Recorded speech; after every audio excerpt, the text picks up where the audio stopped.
Okay.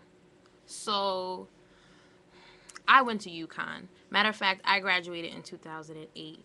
Um, didn't actually talk to any of the football players. I think I knew three, and not through any like public events, and I didn't really associate it with them in public. And also, um, I didn't go to any of the football games the whole time I was there. Unfortunately, I was there for 5 years. We don't want to talk about that. But in all 5 of my years in attendance at the University of Connecticut, I never went to a single football game because I didn't want to participate in that. Now, actually, my senior year, I wrote a paper called Sociopaths.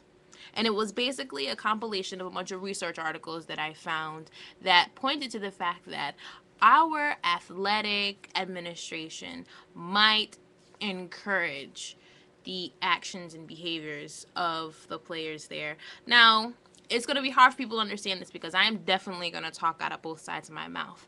I think everybody knows that the actions of the football players, probably on any D1 campus, is incorrigible. It's disgusting. I I personally have been affected by some of the way the football players have acted. I've, been like, I've had things said to me and stuff like that. And not because I knew them, just randomly. You know what I mean? Just because when they were in public, they would just behave so grossly in such a manner that I think normal human beings don't act unless they're in a gang or some other kind of like weird activity, maybe a cult. Um, I now I'm going to talk out of the other side of the mouth and say, although they never act right and it's disgusting and it shouldn't be allowed and it's filthy, on the other side, it's kind of promoted. I want people to like really think about the reason why they came to UConn.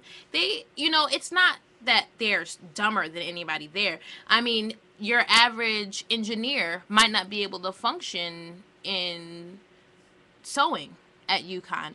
Your average nursing student might be dumb when it comes to business school. So really the majors kind of separate from each other. I think that although the football players have their own majors at the same time, we all know the reason why they came to UConn is for their football. So you could really think of it as if that's their career. That's what they came here for, is to further their career, and their career is football. Football is naturally a violent sport. It lives and thrives off of testosterone. Yes, there's a lot of other stuff that goes into it that are, brain tasking things, but for the most part, it works off of muscles, testosterone, and aggression. Now you take these guys and you combine the fact that a lot of them come from inner cities, from some of them from broken homes, some of them from very violent places, and then you encourage the aggression, and then you seclude them away from anybody else that could be a positive, uplifting force in their life, and you have yourself a mixture for trouble. I mean, let's think about psychology. Let's think about what we know as a human being. Let's not tie race onto it, as I saw some people posted below. Let's just think of it as a normal human being. You have a human creature, any creature. You take them out of their environment, you place them in another environment. I mean, a lot of people don't know anything about UConn. I went to UConn, and let me tell you, when you stand at UConn and you look in any direction, you see fields and possibly cows and even some horses. You are literally in the middle of nowhere. And the winter time, you can walk to class and the wind can blow on your face so hard that the tears will freeze in your eyes. I mean, that's what you're dealing with. I'm not saying that's bad. Somebody from Alaska will look at me and be like, "You're stupid. I love the cold." That's great. I'm not saying that there's something inherently wrong with being cold. What I am saying is that you're taking human beings out of their natural environment. Take a rat, for instance, a rat, and take it from its natural environment, which is a hot, moist environment. Let's say, for instance, this is what's happening. Take it from its natural environment and now place it in the exact opposite of their natural environment. That's stress. Okay, now add to the fact of they're all on TV.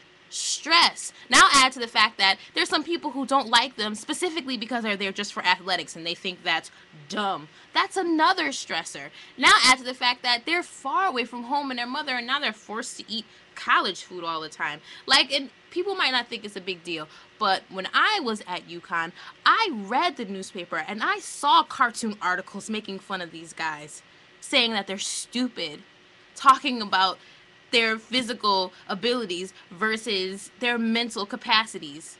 That's unfair. You know how mad I would be if somebody had posted an article about me in a newspaper? I would be livid. Stress. Let me tell you, my grades wouldn't be A's if I had done that.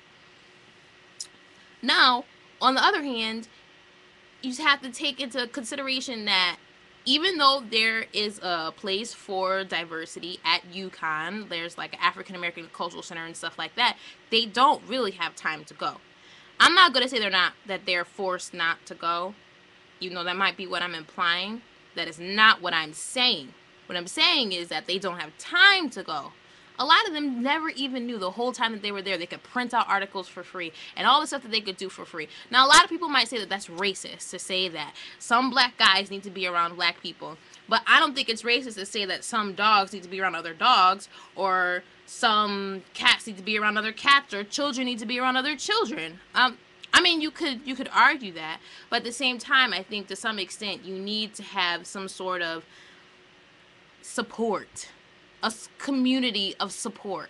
If you take a Jewish person, correct me if I'm wrong, I could be completely wrong. If you take a Jewish person and take them completely away from their Jewish community, I think it would be helpful to have a synagogue around and for them to go every now and then. If you take somebody from Poland who's Polish, who speaks Polish fluently, and you put them in Miami where there's a bunch of Spanish and black people, I think it'll be helpful for there to be some kind of like Polish house or place or a group for them to go to where they could just talk to people who know about Poland.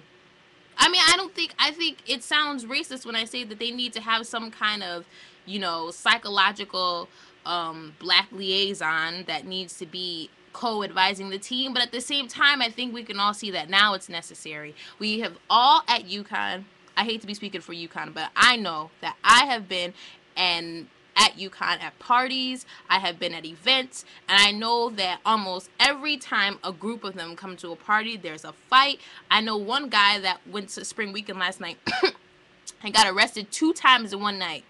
Let me just let you know, if I got arrested one time at UConn, I probably would be expelled. But one guy was actually arrested twice in the same night, and not right in a row. They arrested him, let him go. Why? I don't know. Arrested him, let him go. Then he got into another fight, and then he was rearrested. And one of the people that he ended up attacking was a friend of mine. And what I'm saying is that everybody that I know has been through this with them. Some people say, oh, they're not all like that, and some people say that they are. It's kind of torn. But what I am saying is that instead of just saying that these people are Negroes and they need to be, dealt with, or instead of saying, well, nothing's really going on, these are just a bunch of, people who don't know how to cope, I think we need to start actually looking at the facts and saying, you know what, okay, right, I understand that, some people from the inner city might be this or that, but let's look at the facts. There are plenty of people from Hartford who went to Weaver High School, which is not exactly a good high school for anybody who knows anything about Hartford. Plenty of people from Weaver, plenty of people from Bloomfield, plenty of people from inner cities who go academically to UConn and don't have these problems. Now, on the other hand, if you look at a lot of these football players, a lot of them have track records at the school of fights and drug abuse and alcohol usage and all these other things. And all I'm saying is that if the percentage of the football players that abuse the system is higher than the percentage of normal students, then what you need to do is say there's something inherently wrong with the system. And we need to come together and we need to figure out what needs to be done.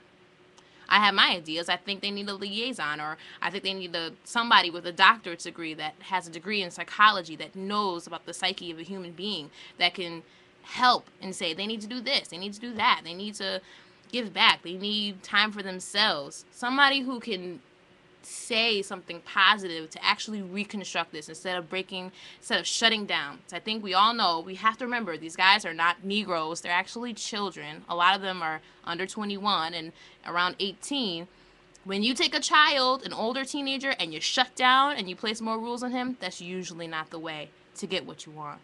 We got to think about what we want from these guys, and the best way to get it from them is actually from being positive and offering support and ideas.